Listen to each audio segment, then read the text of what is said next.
So, hello everyone. My name is Patricia Rodriguez. Welcome to March Madness, Unveiling the power of data science bracketology. I am the events manager here at Flatiron School.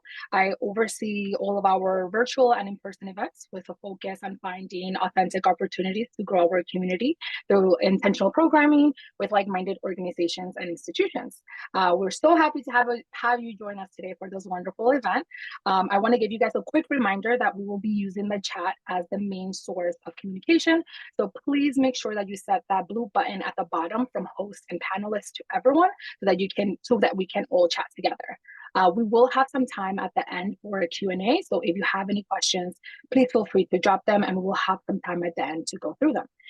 So without further ado, I would like to introduce you to our presenter today. This is one of our data science instructors, Daniel Burno. Take it along. Hello, everyone. First of all, just want to thank everyone for joining us again. And we're going to jump in here to chat a little bit about March Madness and data science and how we can use this to maybe help improve our odds when we're creating a bracket. Jumping in here, a little bit about myself just to start. And then just a word of warning, if I say something about Bob, it's just my cat and he's being a little difficult. Hopefully he'll let us be today.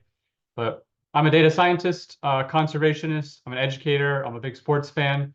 I'm a big Boston sports fan. Sorry, not sorry. It's where I grew up, kind of have to be. But I have a background in marine and coral ecology. I have a master's of professional science from the University of Miami.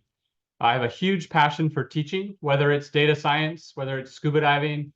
I used to teach boat handling, kind of all across the board. We used to teach all different kinds of ages, everything from sort of elementary school to middle school to adults, which we're kind of doing here at Flatiron. I am a Flatiron School alumni myself. So if you have any questions about Flatiron School from the student experience, I'm also happy to answer some of those things. I love Flatiron School. Like I said, I've been an alumni and then jumped in, been here about 2 years now teaching, started as a coach, and now I'm a lead data science instructor. And again, I'm a huge Boston sports fan. Take that as you will. Quick lineup here for today. We're going to chat a little bit about what is March Madness, right? We're going to set the stage just a little bit. Well, then going to jump into talking about what is data science and how it can help us via something called predictive machine learning. Right? What is this going to allow us to do? What are we predicting for our brackets? And then we'll talk about the kind of model we're going to use. We're going to use something called a tree-based model, a random forest. So we'll talk about what decision trees are, and then stepping up to what a random forest is, kind of high-level overview here. And then finally, we'll end with taking a look at how we can utilize these skills we've introduced here to produce a bracket, to produce some winners, and to produce some predictions.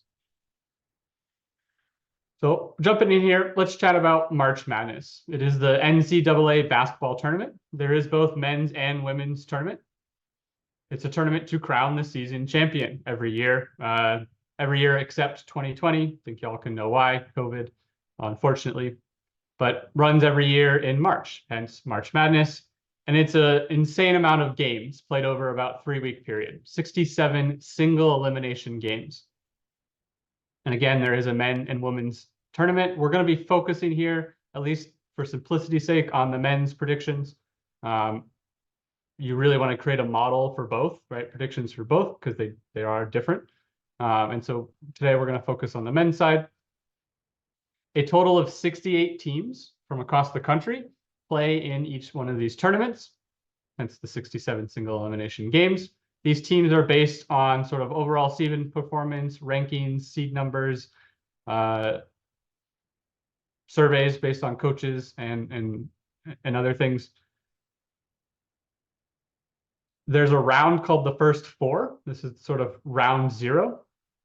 This is the first 4 teams. After that, we get to the 64 teams that enter a bracket style tournament. And we're going to take a look at what those bracket looks like. This is that single elimination. And this is something that makes it really hard to predict. This idea that there's one game played. One game can be pretty, go either way. There's a lot of chance involved there, depending on how players are feeling, how teams are performing that day, injuries, et cetera, et cetera. Even the refs have a hand in here sometimes. Controversial statement, maybe. But we're going to take a look at the bracket itself. you as an individual can actually produce or create a bracket of people you think will win. Right? You think this team is going to go this far, you think this team is going to go that far, all the way from the first four to the first round of 64 to the second round of 32 to the Sweet 16 to the Elite Eight to the Final Four and all the way to the final championship winner, right? Who's going to take the title. You can create these brackets, and there is a huge betting market based around this. Can you get your bracket to be the actual results, right? Can you produce a bracket before the games happen, predicting who's going to win? And again, this is an insane market. We're going to take a look at the numbers in just a second, but there's about an estimated 60 to 100 million brackets filled out each year by about 600 or 60 million individuals. So there's an insane amount of brackets. And we're going to take a look at actually the odds within a single bracket. And it's pretty crazy. Just for a view here, here's what the 2023 empty bracket, right, unfilled out bracket would look like before we even had teams being filled in, matchups with seed numbers. You'll see the seed number here on the left and the right, all the way culminating in our championship in the middle here. Our first four rounds, this is something they've added on in the last 4 or 5 years to get some more teams involved in participating, but that's also involved in our predictions. Just for a quick view here, here's the filled out 2023 men's basketball championship. UConn took the title, UConn all day. They were ranked seed 4. And you can see that, right, we sort of build a bracket hierarchically. We start with the first round, or rather we start with the first 4, determine winners there, and then we move to the first 64 on my left and my right here, and we hierarchically build our bracket up until we have a predicted winner. Well, let's break it down just a little bit before we get into the data science. There's an insane or huge market here. 10 million per game average viewership across the championship, across the 3 weeks. Last year, the championships game alone saw about 14.7 million viewers. A lot of people tuning in, a lot of people building brackets. There's even in-person attendance, estimated about 722,000. So there's a lot that goes into this. There's a lot of money that goes into this. It's a 15 billion, and that is billion with a B, betting market.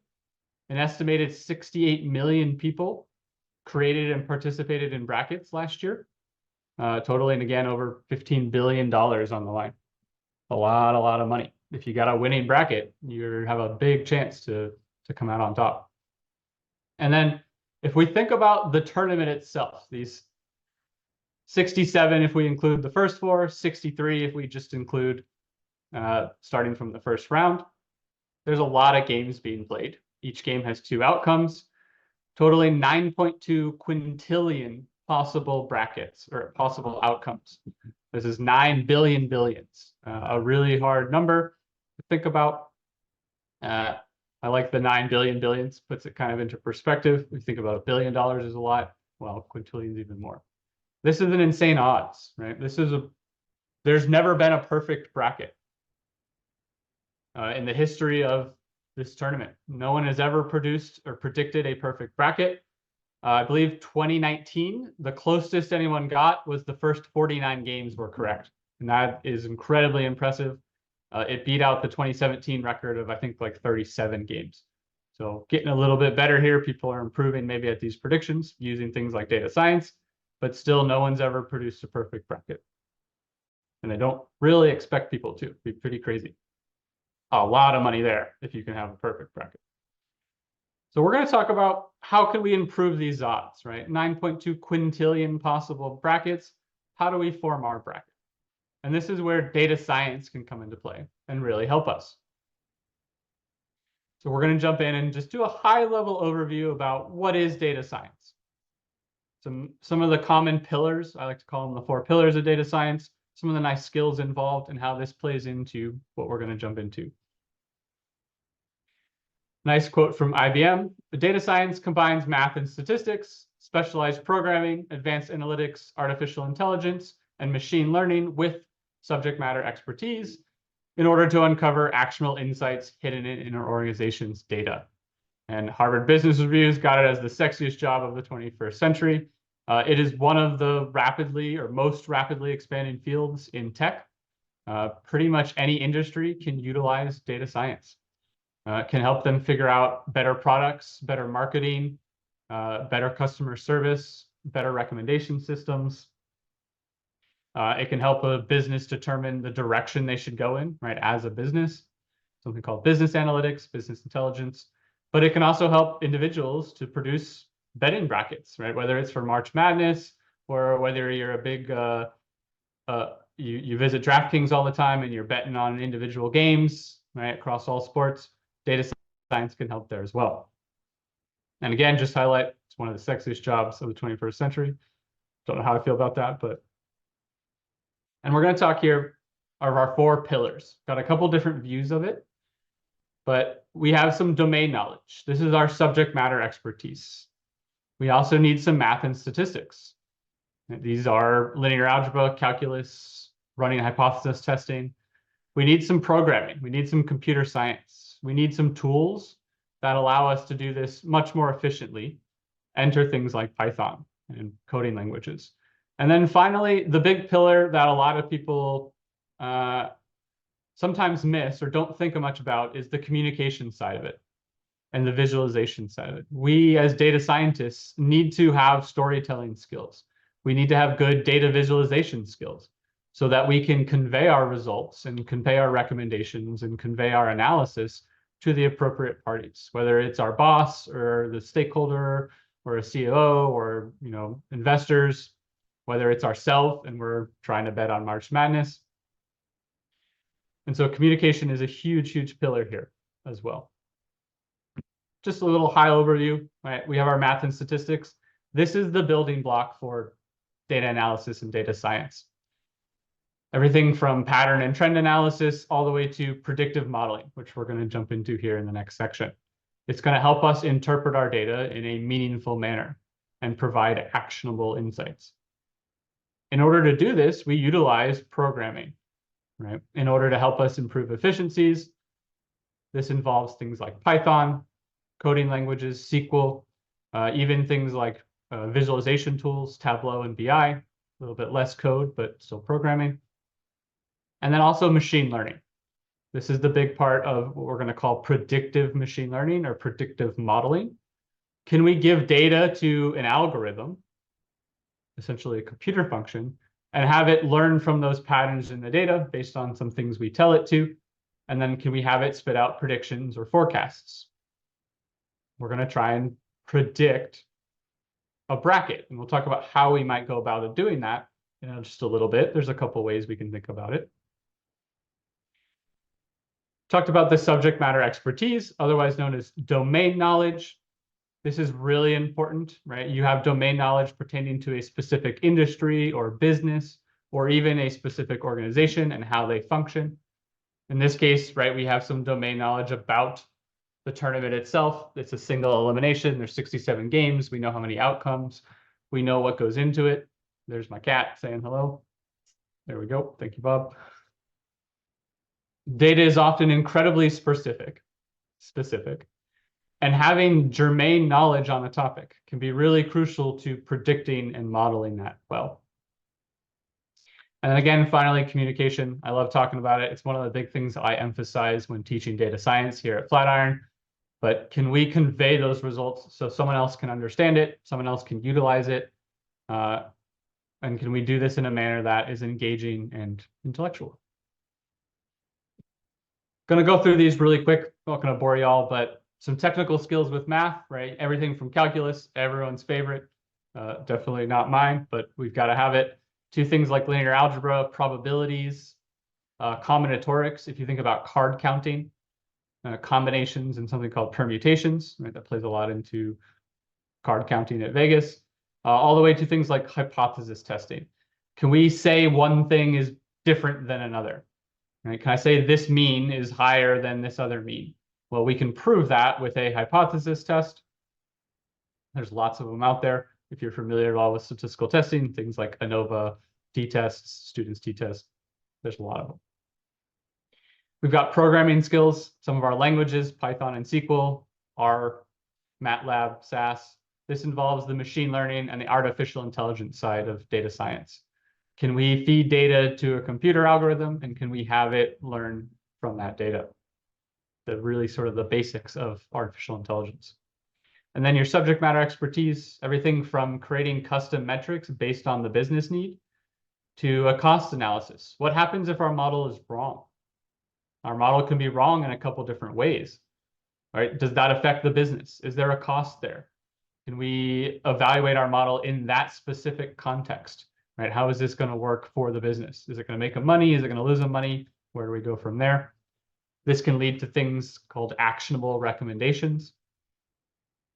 What is the business value of a model we're creating or analysis we're doing? Also heavily involved with collaboration with other departments. If you're familiar with something called A/B testing, it's just hypothesis testing with a specific business context. If we think about a marketing department trying to produce different marketing campaigns, well, they can utilize, and they often do, utilize data science and data scientists to determine which one of those marketing campaigns is going to be most beneficial. Maybe there's different scenarios where, right, each campaign is better. And we can determine all of that via data science and A/B testing.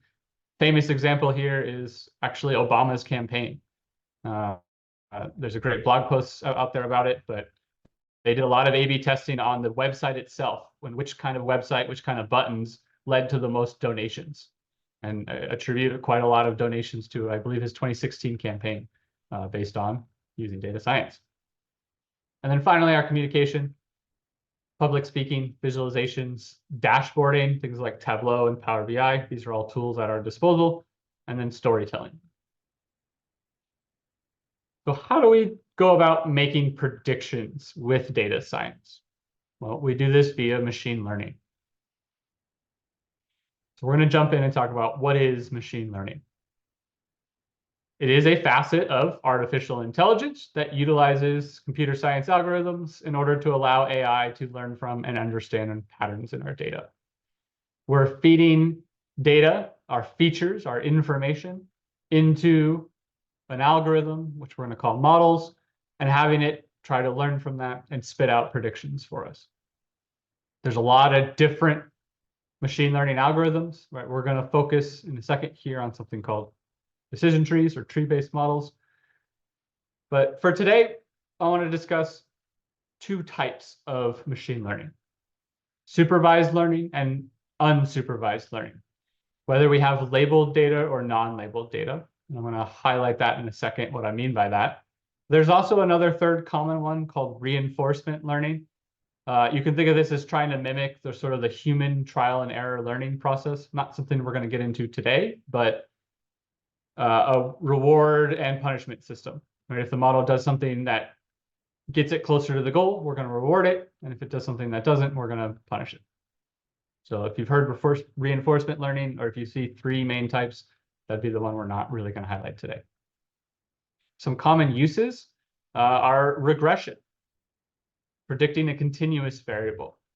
If you're familiar with y equals mx plus b, this is the very simple linear regression where we're trying to predict y using x, one feature. And we obviously expand from there using multiple features.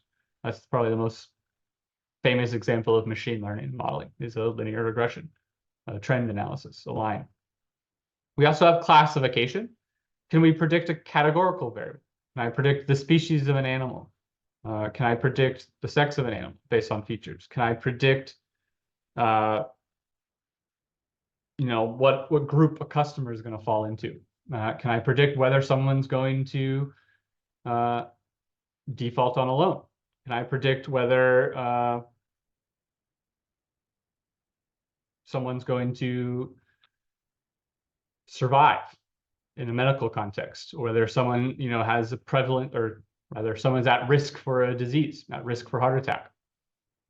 We also have clustering. This will be unsupervised. Can we group our data into different groups based on the information we have?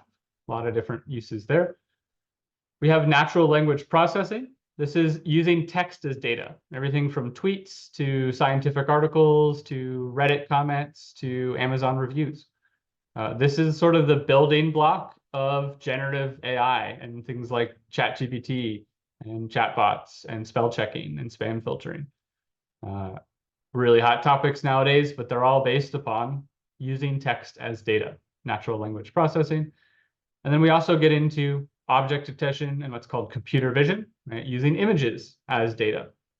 Can we recognize and detect a pedestrian based on a car camera, right? For all of our autonomous self-driving cars that are coming out today. Some really common examples are recommendation systems, right? Netflix, Amazon, a news aggregation, Google News does it. Can we use a model to figure out what someone's going to like based on what they've already liked or what they've already purchased or what they've already watched? We can do something called market customer segmentation. Again, this is sort of in the marketing realm. This is our unsupervised clustering. Can we group our products or group our customers into different groupings so that we can address them differently, right? We can give them different promotions. We can give them different advertisements. I've talked about things like text filtering. Think about your email. You've got a spam folder. How does Google Gmail know to send some emails to spam? Well, it's based upon the words that are in that email. Right? If these certain keywords are showing up in an email, chances are it's more likely spam, and Google or whatever your email server is going to throw that into your spam folder. It's a little bit more complicated on the hood than that, but that's the basis of it. All the way to our chatbots and generative AI, again, our NLP, natural language processing, things like self-driving cars, looking at you, Tesla. And then where we are today here, sports analytics and betting models.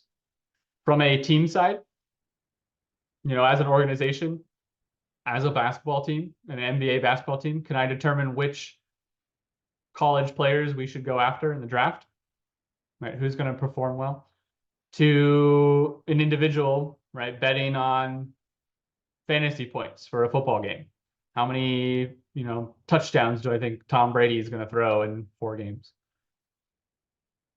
And so there's a big use here for not just the analytics side of sports and the teams themselves, but also for the betting market and the individuals, us, who want to bet on some of these things. Briefly, I want to jump into our types of machine learning, because we're going to focus here on supervised today, and we'll try and make that clear on why. Unsupervised learning is what we call non-labeled data. We don't have a target to predict. We don't have a ground truth. I don't know the outcome, or I don't know the actual value that this data is associated with. We attempt to group our data. We attempt to mimic the patterns within that data in order to evaluate and analyze it. These models, unsupervised algorithms, are often harder to evaluate because we don't have that label.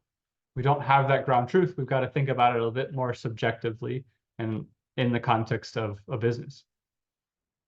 Here, our clustering, right? Our market customer segmentation is a prime example of unsupervised learning. Jumping to supervised learning, this is when we have what we call labeled data. We have a known target. We have a ground truth, and we're trying to predict that label using the data or the features that we have. These are often, I don't say easier, but more straightforward to evaluate in the sense that we can get out a measure of error. We typically use what we call a holdout set to evaluate a model. I'm not going to get into how we do that for sake of technicality here, but we have error we can measure with a supervised model. I form a model, machine learning model, to predict something. I feed in new data, or I feed in the data I have.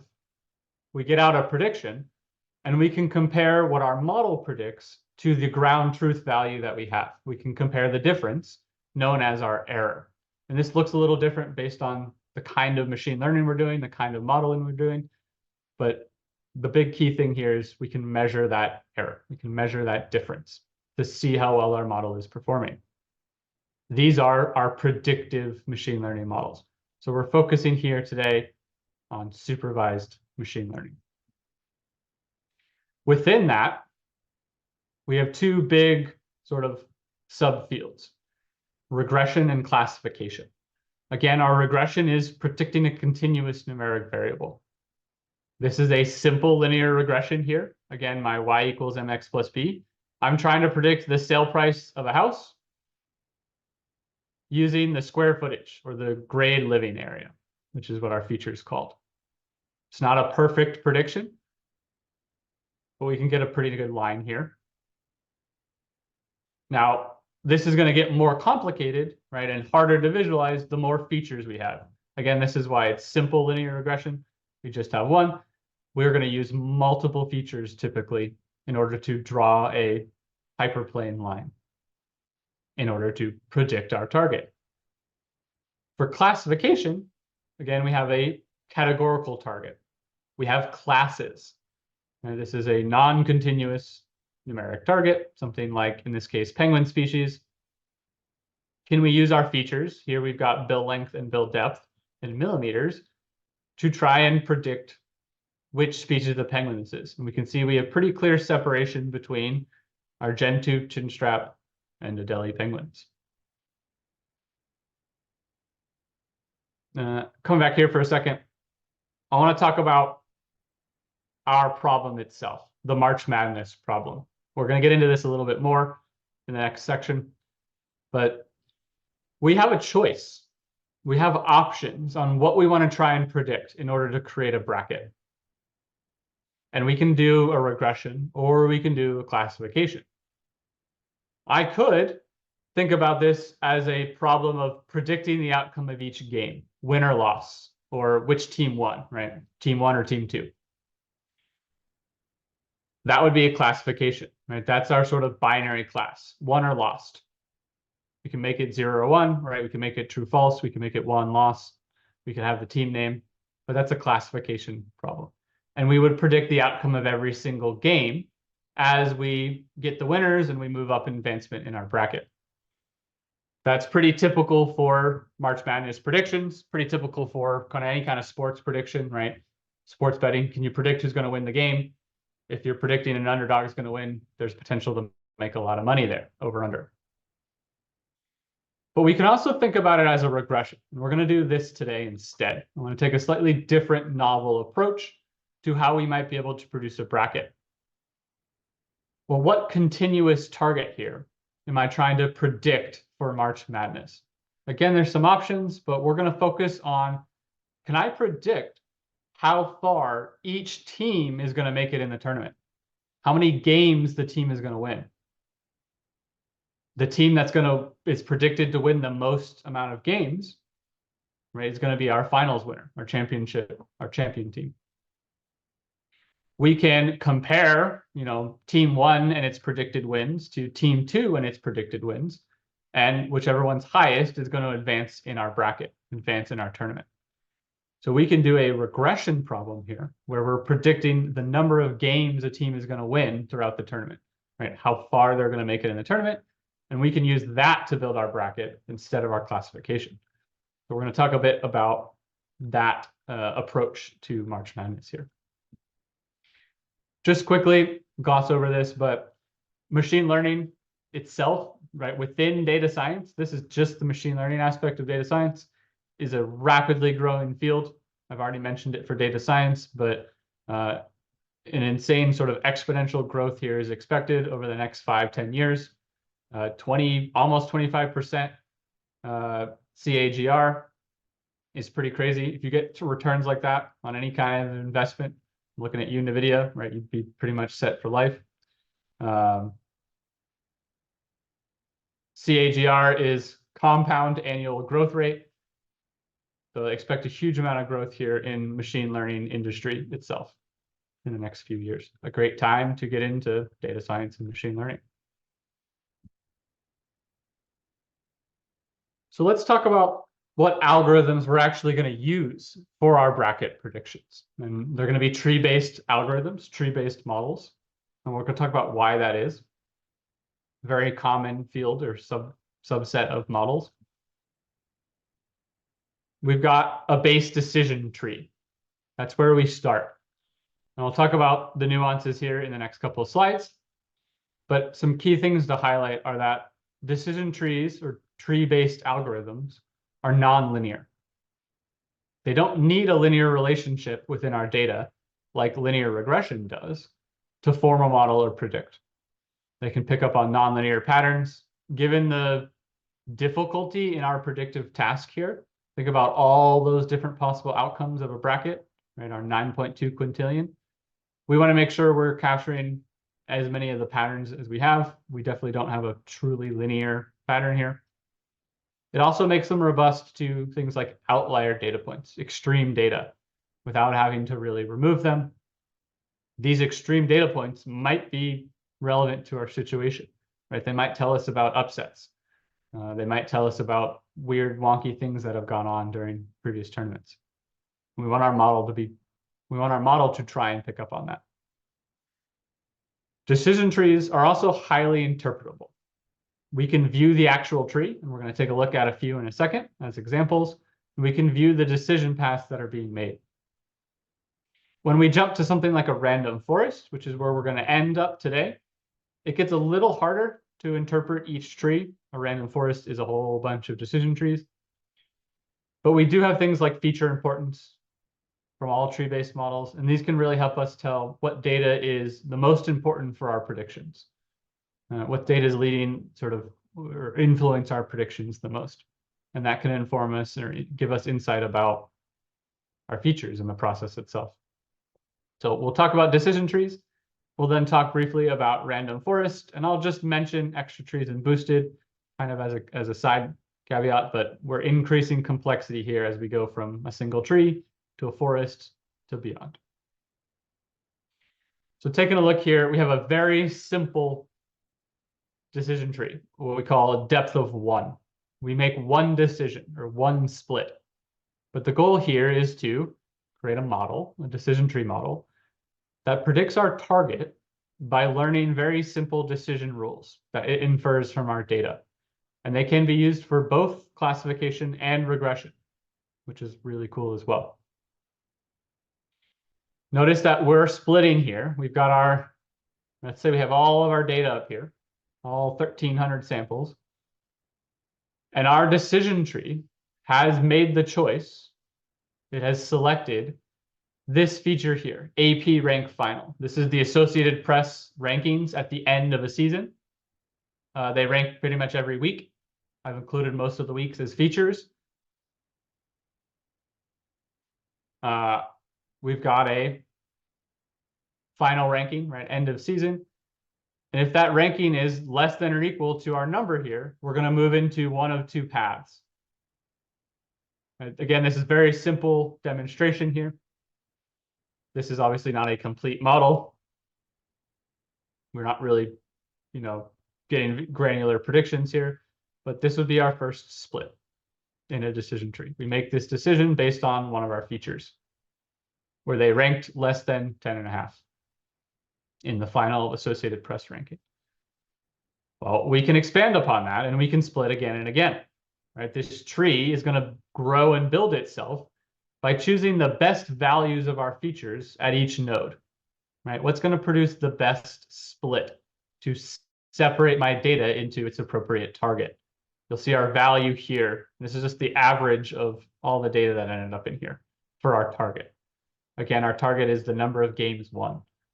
So you'll see we're slowly starting to diverge to get different groupings of games being won. In this case, we split again on our AP Rank Final, one of the stronger features in my final model, actually. But we also split here on seed number. This time, the decision tree chose this feature and value as the best one to split on. Well, we can go one step even more. And again, this isn't where we left off. This is where I'm going to stop here, but we could keep splitting and keep splitting. We'll see we're splitting now on a bunch of features. We have our AP rank final, we have our seed number, we have our USA rank. This is the USA Today rankings. We have our free throw percentage, another feature I included in here, right? Free throw attempts, free throw percentages. I included 2-point field goals, 3-point field goals, all that good stuff as well. We have our block total rank. the total number of blocks that a team had and how that ranks to all the other teams. Right? If they were less than 11th ranked with blocks, they're going to go up, end up here, and the opposite end up here. And then we have our US rank 1, the first week ranking. Again, I included most of the weeks as a ranking. I don't have that, David, but I can talk about it a little bit. Well, what happens when we go from one tree to multiple trees? Because we can improve upon a single decision tree by growing a whole bunch of trees to create what we call a random forest. This is what we call an ensemble model. Right? Ensemble models combine multiple algorithms together in an attempt to produce a better model. You can ensemble different model types together.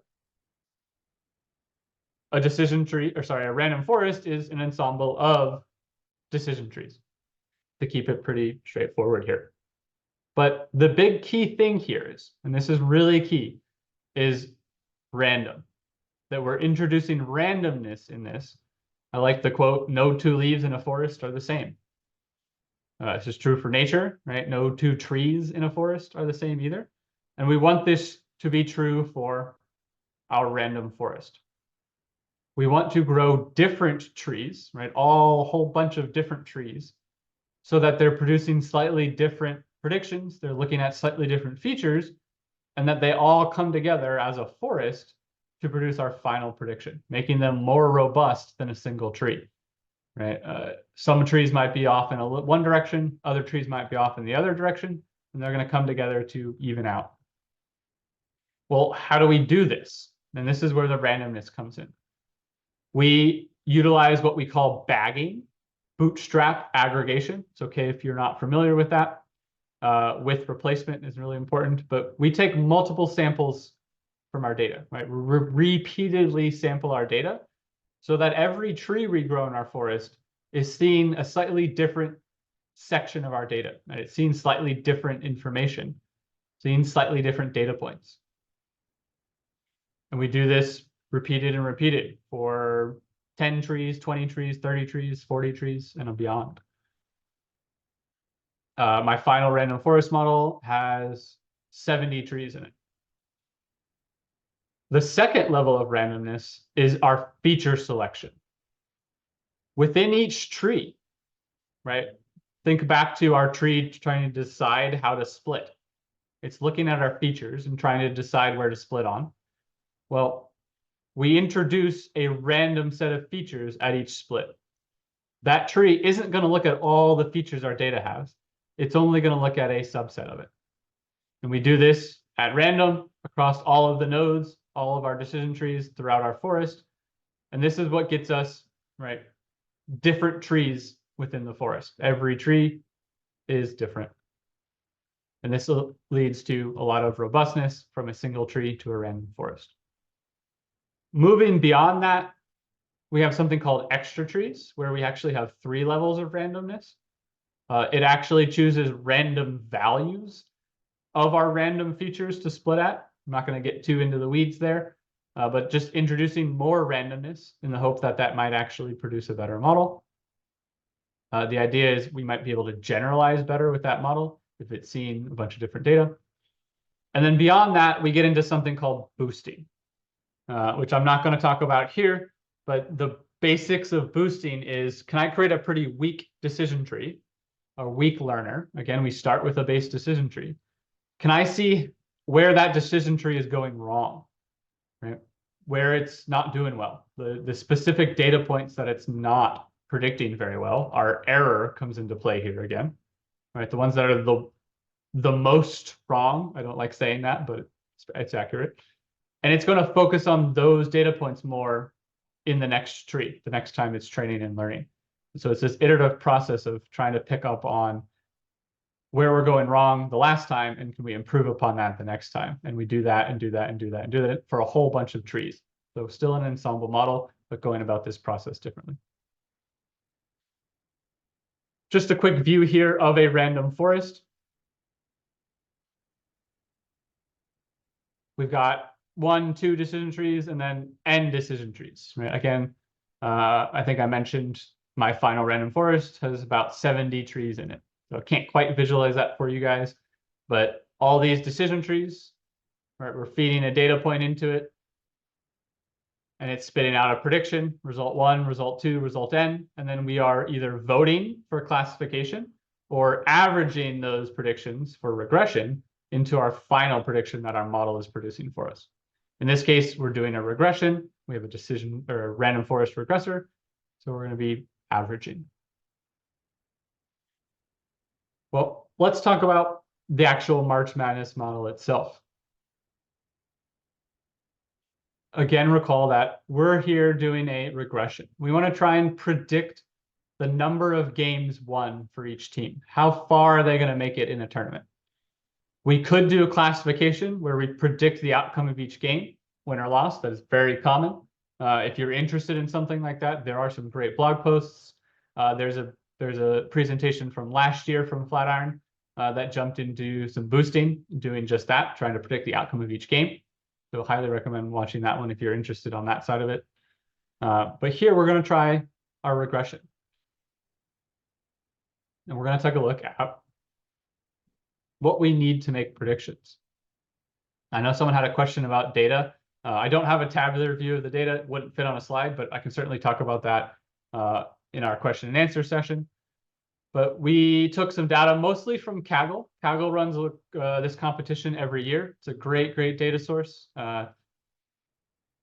for a lot of competitions. There's a lot of stuff to play around with. If you're interested in jumping into data science, analysis, machine learning at all, take a look at Kaggle and just take a look at some data. Jump into whatever your fancy is. The Penguins data set I produced that visual with is on Kaggle, along with a lot of other ones. So they run this every year to try and predict the winners of the men's and women's brackets. We've got regular season game stats all the way from 2003 to 2024. I would have liked to go further back, but I didn't have detailed stats results without doing some heavy web scraping, so time dependent.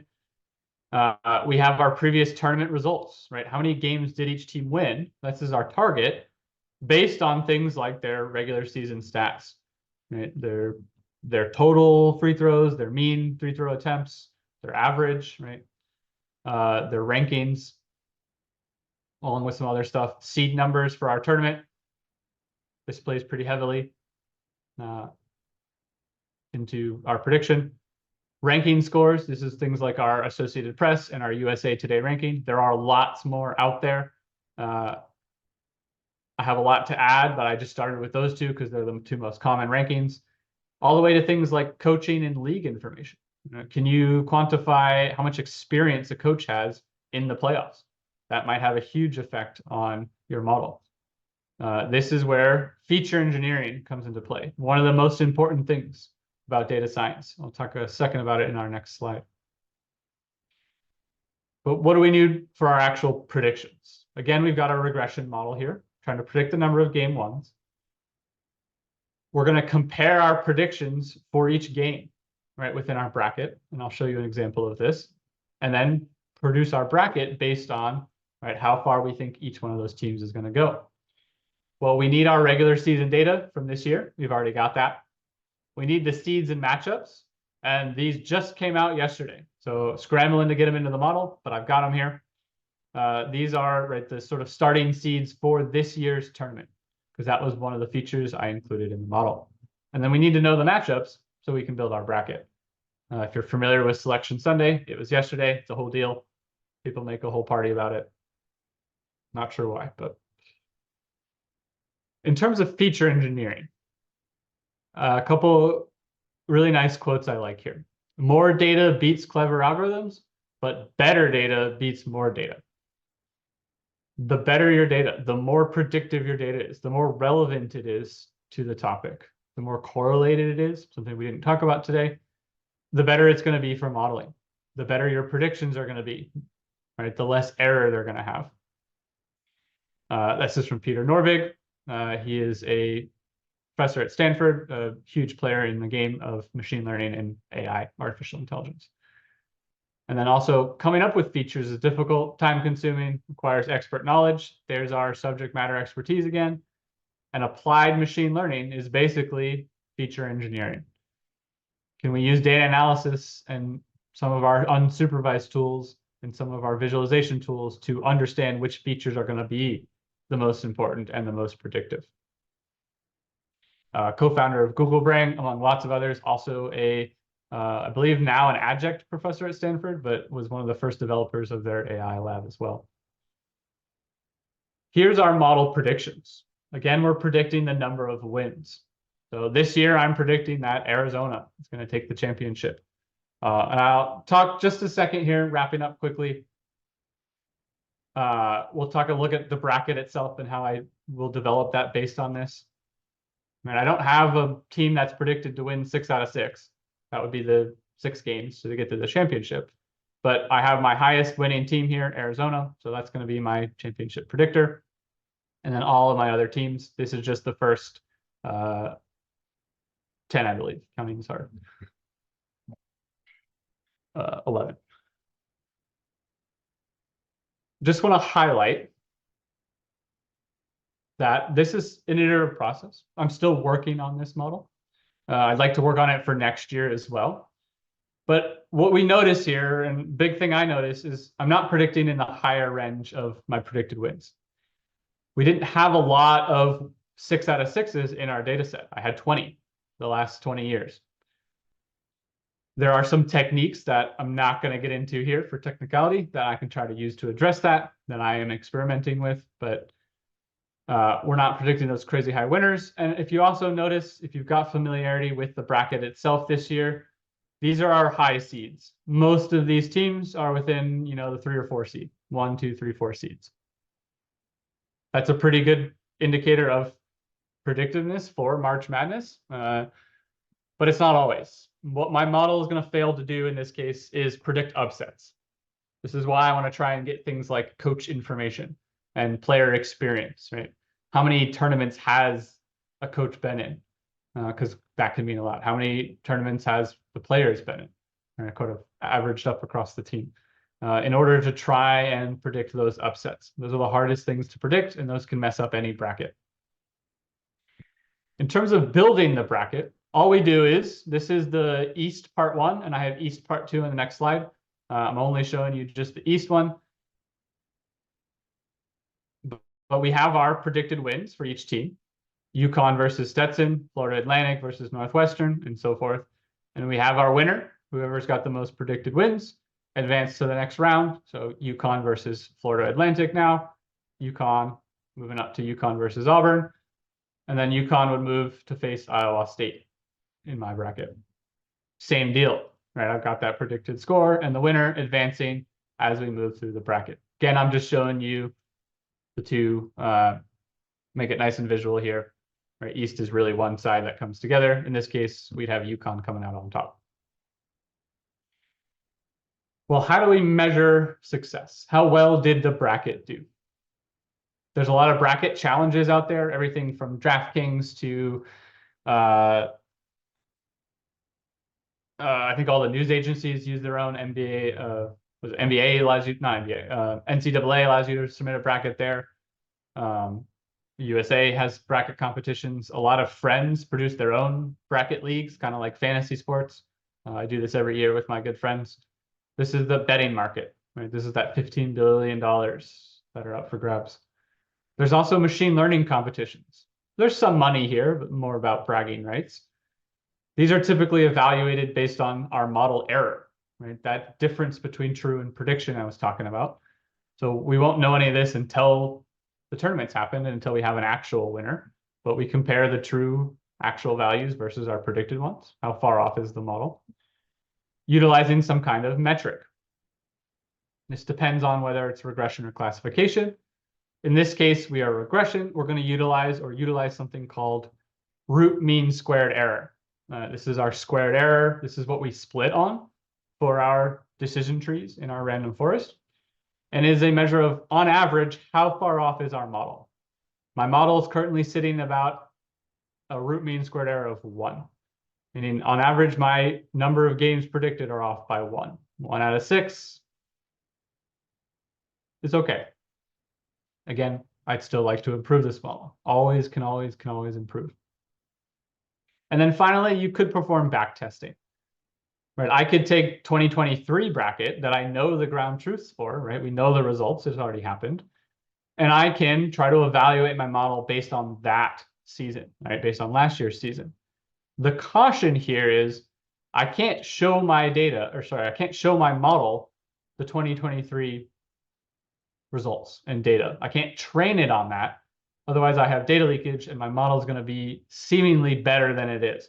So when you're doing something like back testing, you need to be very cognizant of, I'm not using the data that I'm trying to predict to train the model. Something we get into quite a lot within the Flatiron 15-week data science bootcamp. We talk all about avoiding data leakage and how to properly evaluate a model. So stay tuned. Following our tournament results, I'm going to post how well my bracket did about mid-April. I'm going to do a 50-50 coin flip bracket. Just everything I'm going to flip a coin and see what the fate has. And then I'm also going to show my predicted bracket and how well it did with the actual results. So thank you all for taking the time to join me today. And we'll open the floor here to questions. And if you are interested in data science at all, I'd highly encourage you to check out Flatiron and our bootcamp, info@flatironschool.com or admissions@flatironschool.com, either one. Even send me a LinkedIn, send me a message. I'm happy to chat. But we have some amazing instructors, not just myself, but some other ones as well, that are very passionate about teaching this stuff, y'all. Cool. Looks like we have some questions. If you want to throw your questions in chat, there's also Q&A I'll have open here. Looks like we've got one here. Would you say it's possible for a person with no programming experience to course or take a boot camp for training? Absolutely. Yes. One of the things we sort of first emphasize, even before you get into the boot camp, we call a pre-work course on Python. You don't need any Python experience. Certainly helps to be a little familiar with it, certainly familiar with terms, especially sort of computer terms, things like folder and that kind of stuff, terminal. But we have a full pre-work course that's teaching you the basics of Python. We spend the first week really focusing on the tools and setup, getting you set up with Python coding, getting you set up with what we call an environment to code in, all that jazz. And so absolutely. Anyone else have other questions?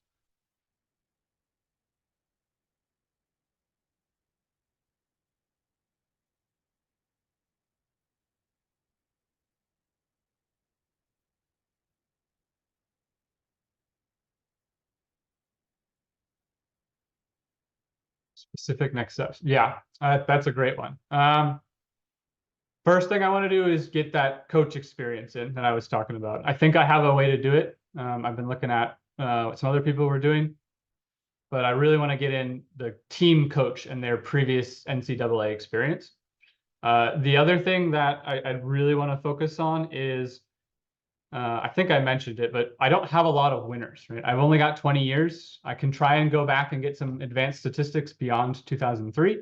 Some of them don't exist. They weren't, right? They weren't really captured or measured. But I want to try and address this idea that I don't have enough sixes, right? 6 games out of 6. I don't have enough of those data points to really focus in on that pattern.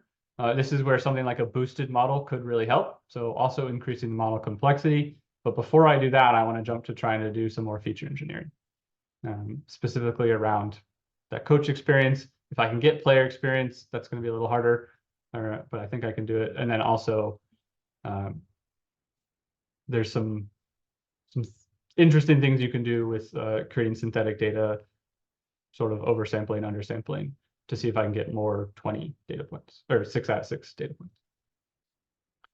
How do you determine if the results are satisfactory or when to keep working? Oh, that is a great question. I'll say no model is ever done necessarily. It can always theoretically be improved. There's more information, there's new data, right? We run the model for a year. It's live. Our customers are using it. Well, they've been running it for a year. We have more data that we can feed to it. Maybe we want to do more feature engineering to improve it. Maybe we want to try a different model, like a different actual algorithm type to get a better model.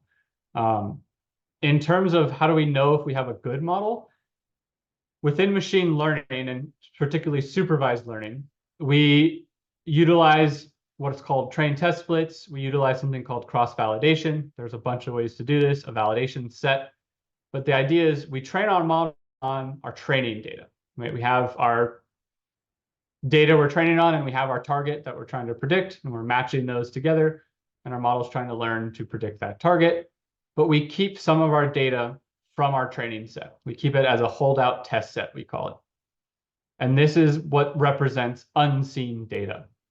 We want our model to generalize to new data because it's being used to produce predictions, right, or forecasts. And so really, we want to know how well that model does on data it has never seen before. Right? We care a little bit, we care about how it does on the training data, but that's always going to be not as representative of how it might work in the real world. And so we keep a holdout set of data, typically when we're doing predictive modeling, that we evaluate a final model on for something like when we report a score. We can then get into things like cross-validation within our modeling process that allows us to sort of, in a very robust way, test how our model might do on unseen data, right, how it might generalize to future data, like this year's predictions. Those are great questions. David here, I skipped over that one. Do you have additional data concatenation that you're planning on doing and move into a classification? I've tried this as a classification problem, not the producing like who's going to win each game. That would be the true classification. Right? Team 1 is going to win, team 2 is going to win. I have tried this as a multi-class problem where 0 wins is the first class, 1 win is the second class, 2 wins is the third class, all the way to 6. The problem I was having there again is this: I don't have enough 6s, and my model was only really predicting 0, 1s, and 2s. And I didn't have a granular way to distinguish between the two other than using kind of my own made up decision rule. And so I went with the regression because it produces that continuous number. And I can compare, 2.5 to 2.6 and know which one is higher. I've messed around a little bit with the classification side, like trying to predict the outcome of each game, right? Who's going to win each game. Again, we have a great previous Flatiron presentation about that. Something I'd want to dabble into, but going about that quite differently. I've got to structure my data very differently if I want to do that, in that I have to have the stats from both, the stats from both teams sort of side by side together to know which team is going to win, where I currently now have the stats plus some of my other information for single teams predicting how far they're going to go. So a different view of my data. That would definitely require some concatenation.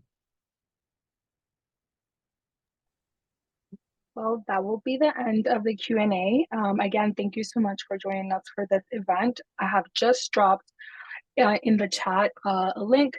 Let us know what you guys thought about this event. We love your feedback, and we can only improve on our events with your thoughts. So if you enjoyed this event, if you want to give some shout outs and some props to Daniel, please feel free to use this link to do so. Please stay tuned for any of our upcoming events. And yeah, thank you so much for joining us today. Thank you. Bye, everyone. Thank you all.